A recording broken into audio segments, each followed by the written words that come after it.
সকাল জানাই আমার পরিবারের সকলকে। সুন্দরবনের ছোট্ট একটি গ্রাম থেকে আমি সাথী। আমার নতুন ভিডিওতে তোমাদের অনেক ওয়েলকাম আর অনেক ভালোবাসা। আজকের ভিডিওটা দেখো, সকাল থেকেই শুরু করেছি, শ্বশুর বাড়িতেই রয়েছি। তো বাড়ি আসিনি এখনও, তো বাড়ি আসবো করছি। মানে কি বলো তো, ভোটের পর থেকে 2-3 দিন মতন ছুটি দিয়েছিলাম, তো ওই জন্য শ্বশুর বাড়িতেই থেকে গিয়েছি 2-3 দিন, আসিনি আর। তো ভোটের রেজাল্ট মানে বেরোনোর পরেই আসার একটা ইচ্ছে ছিল, তো দেখা যাক। এখনও আসেনি, টিউশনটাও ছুটি দিয়ে রেখেছি, সমস্যা নেই, পরে পড়িয়ে দেবো। তো সকাল সকাল ঘুম থেকে উঠেই দেখো আগে ঠাকুর প্রণামটা সেরে নিচ্ছি। আর তো আমাদের ঘরের একদম ঘর থেকে বেরিয়ে আসলেই সামনেই রয়েছে একদম রাধাকৃষ্ণের ছবি আর কি। রাধাকৃষ্ণকে প্রণাম করে বেরিয়ে আসলাম। আর এবারে তো সংসারের যাবতীয় কাজ তো রয়েইছে। আর আজকের সকালে আমি কিন্তু অনেক তাড়াতাড়ি উঠেছি, এই 5টা 20 দিকে উঠে গিয়েছি অলরেডি। আর আমাদের গ্রামের দিকে 5টা 20 মানে অনেক বেলা। সারা মানুষজন রাস্তাঘাটে চলাচল, হাঁটা চলা সব কিছুই করতে থাকে। আর চারিদিকে পাখির ডাক, পাখির এত আওয়াজ, মানে যেহেতু অনেক গাছ রয়েছে, গাছের পালায় কোকিলের ডাক থেকে শুরু করে পাখির কিচিরমিচির ডাক শোয়াই আর হয় না। আর এমনিতেই গরমের দিন, বুঝতেই পারছো, গরমের দিনে বেশিক্ষণ বিছানায়ও থাকতে ভালো লাগে না।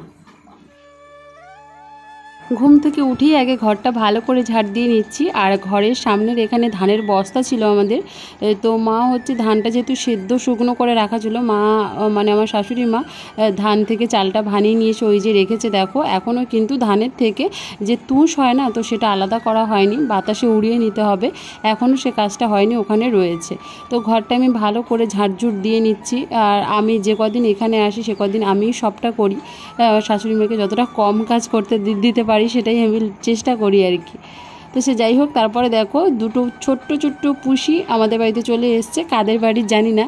তো এসে ওরা এমনভাবে খেলা দেখাচ্ছে, তো বেশ ভালো লাগছিলো দেখতে, তো ওই জন্য তোমাদের সাথে একটু শেয়ার করলাম। দেখো কি সুন্দর দেখতে। তো দুজনেরই কিন্তু এক মায়েরই সন্তান, মানে 2 ভাই বোন হতে পারে আর কি।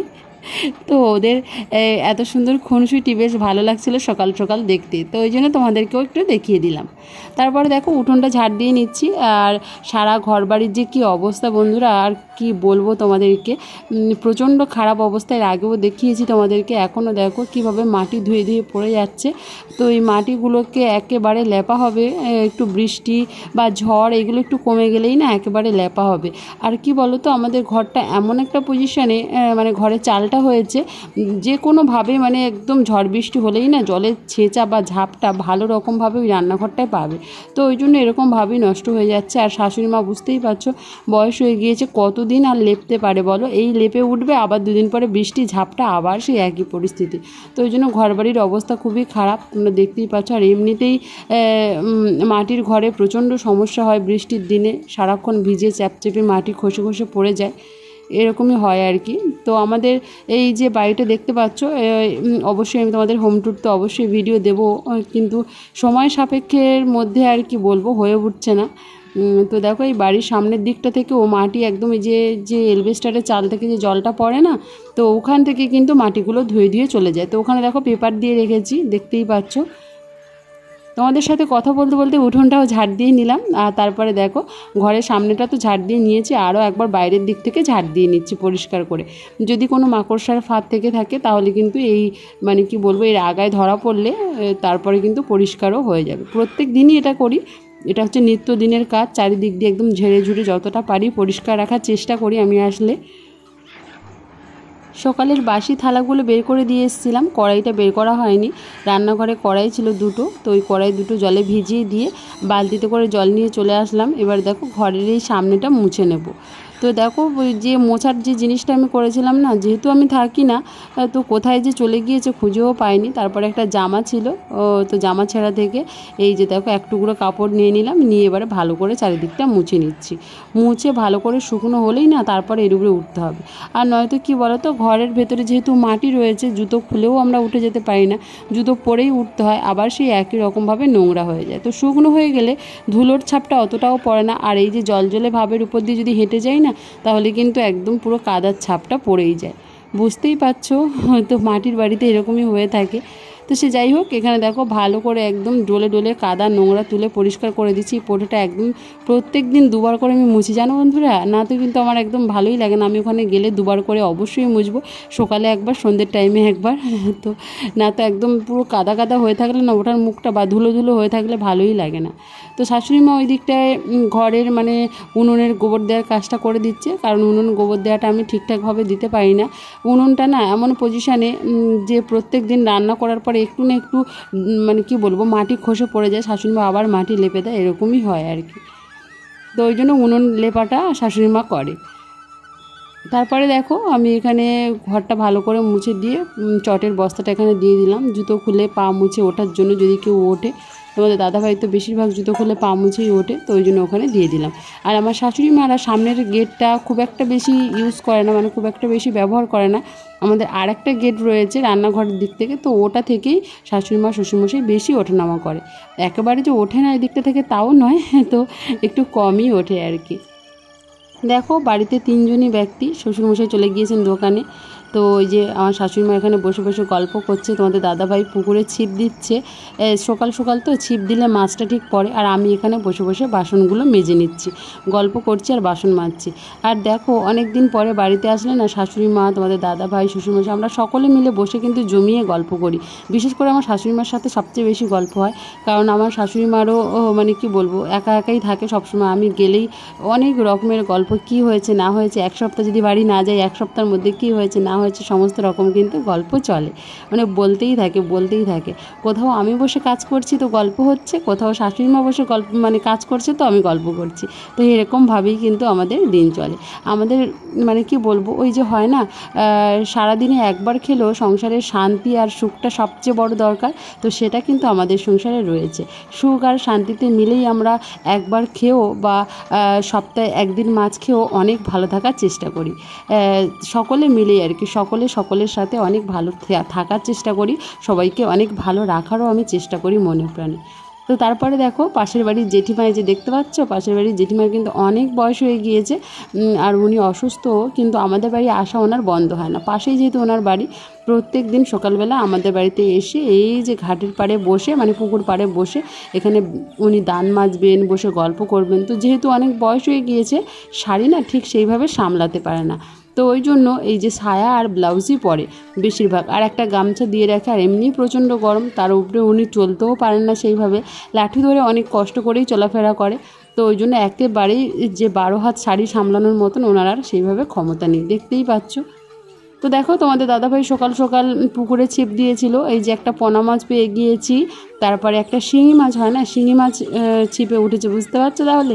শিঙি মাছও ছিপে পেয়ে গিয়েছি, একটা ট্যাংরা মাছ পেয়ে গিয়েছি। সকাল সকাল রান্না করব বলে সমস্ত জোগাড় যন্ত্র করে গুছিয়ে নিচ্ছি, কারণ কি বলো তো, একটা জায়গায় যাব, তো ওই জন্য শাশুড়ি মাদের জন্য রান্না করে রেখে দিয়ে যাব। এখানে ঝিঙে আলু মাছ দিয়ে ঝোল করব, আর কুমড়ো আলু একটা রূপচাঁদ মাছ রয়েছে সেটা দিয়ে ঝোল করে নেব। তো কোথায় যাচ্ছি অবশ্যই তোমরা জানতে পারবে, কারণ আমি বাড়িতে গেলেই ডাকাডাকি এতভাবে করে, তো নাও করতে পারি না, ওই জন্য যাবো বলে তাড়াতাড়ি গুছিয়ে রান্না করে রেখে দিয়ে দেখো আমি রেডি হয়ে গেলাম। গরমের দিনে তো বেশি শাড়ি ভাঙতে ইচ্ছে হয়নি, তো এই শাড়িটা পরেই আমি এসেছিলাম বাড়ি থেকে, আর এই শাড়িটা পরেই আবার ননদের বাড়ি চলে যাচ্ছি। তো দেখো তোমাদের দাদাভাইও রেডি হয়ে গিয়েছে, আমিও রেডি হয়ে গিয়েছি। শাশুড়ি মা সমস্ত ব্যাগ গুছিয়ে দিচ্ছে, কারণ ননদের বাড়ি কিছু জিনিস দেওয়ার আছে, এই যে সবজি টবজি হয় না, এটা ওটা সেটা আম টাম, তো ওই সবগুলো গুছিয়ে দিচ্ছে। তো দেখো শাশুড়ি মা একদম গরমে অবস্থা খারাপ হয়ে গিয়েছে, এমনিতেও অনেকটা রোগা হয়ে গিয়েছে। তো হাসতে হাসতে আমি আর তোমাদের দাদাভাই বেরিয়ে চলে গেলাম ননদের বাড়ি। তো দেখো ননদের বাড়িতে এসেই আর এক বিরাম মনে পড়তে হলো তোমাদের দাদাভাইকে। তো ননদের বাড়ি রান্না যেহেতু হয়ে গিয়েছিলো, তো তারপরেও ননদের 2 মেয়ে বললো যে মামা হচ্ছে পুকুরে জাল ফেলতে হবে, মাছ ধরতে হবে। তো ওই জন্য দেখো ঘাট মানে জলে একদম জলের যে গাছের যে ঝোপঝোপ জায়গাগুলো না, তো ওইগুলোতে ঘা দিয়ে দিচ্ছে মাছ ধরার জন্য, যাতে মাছগুলো সামনে বেরিয়ে আসে। তোমাদের দাদাভাই দেখো জাল নিয়ে পুরো রেডি হয়ে গিয়েছে। আগে কিন্তু একেবারেই মাছ ধরতে পারতো না, বিয়ের পর থেকে ট্রেনিং প্রাপ্ত হয়ে, মানে ট্রেনিং দিয়ে আমি বলে তারপরে কিন্তু মাছ ধরাটা অনেকটা শিখেছে। তো দেখা যাক কী মাছ পায়, জাল তো ফেলেই দিল। আর পুকুরের জল একদম মোটামুটি অনেকটাই, কারণ কন্টিনিউ বা একদমই ধারা অনুযায়ী আমাদের এদিকটায় বৃষ্টি হচ্ছে প্রত্যেক দিন, কম আর বেশি, মানে বৃষ্টি কিন্তু বন্ধ নেই। যতই গরম পড়ুক না কেন, অল্প ছিটে ফোঁটা হলেও বৃষ্টি প্রতিদিন কিন্তু হতেই আছে। তো দেখো ওইবারের জালে কিছুই তো পেলো না, আবার একবার দেখো 2 মেয়ে এবার নেমে গিয়েছে, মানে আমার 2 ভাগ্নি নেমে গিয়েছে। তো দেখা যাক এবার কি মাছ পাওয়া যায়। তো সম্ভবত এত জলে তো বড় মাছ ধরা সম্ভব নয়। তো দেখো এবারে কত মাছ পড়েছে, ছোট ছোট যে মৌটি মাছ হয় না, ছোট বলবো না, এটা কিন্তু ভালোই রকম সাইজ, বেশ বড় রকমের সাইজের। এই যে দেখো মৌটি মাছ ধরেছে। তো তারপরে রান্না বান্না খাওয়া দাওয়া এই সমস্ত পর্ব ছিল। আর এই যে আমার ননদ এখানে জাল ঝেড়ে দিচ্ছে, মাছ বাছাবাছি হচ্ছে আর কি। তো খাওয়া দাওয়ার পর্ব ছিল। তারপর থেকে কিন্তু আমি তোমাদের সাথে ভিডিও শেয়ার করিনি, কারণ ওদের সাথে অনেক দিন পর দেখা হয়েছে, ভিডিও করার একদম মনোভাব ছিল না। তো গল্প গুজব আড্ডা এইসব করতে করতেই সময় শেষ হয়ে গিয়েছিল। তো চলো বন্ধুরা, আজকের ভিডিওটা আমি এখানেই শেষ করব। আজকের ভিডিও ভালো লাগলে অবশ্যই লাইক কমেন্ট শেয়ার করে দিও। দেখা হচ্ছে পরবর্তী ভিডিওতে, ততক্ষণে সকলেই সুস্থ থেকো, ভালো থেকো। আর ননদের বাড়ি থেকে কবে যাব সেটাও আমি বলতে পারছি না, কারণ এসছি একদিন তো অবশ্যই থাকবো, পরের দিন হয়তো যাব।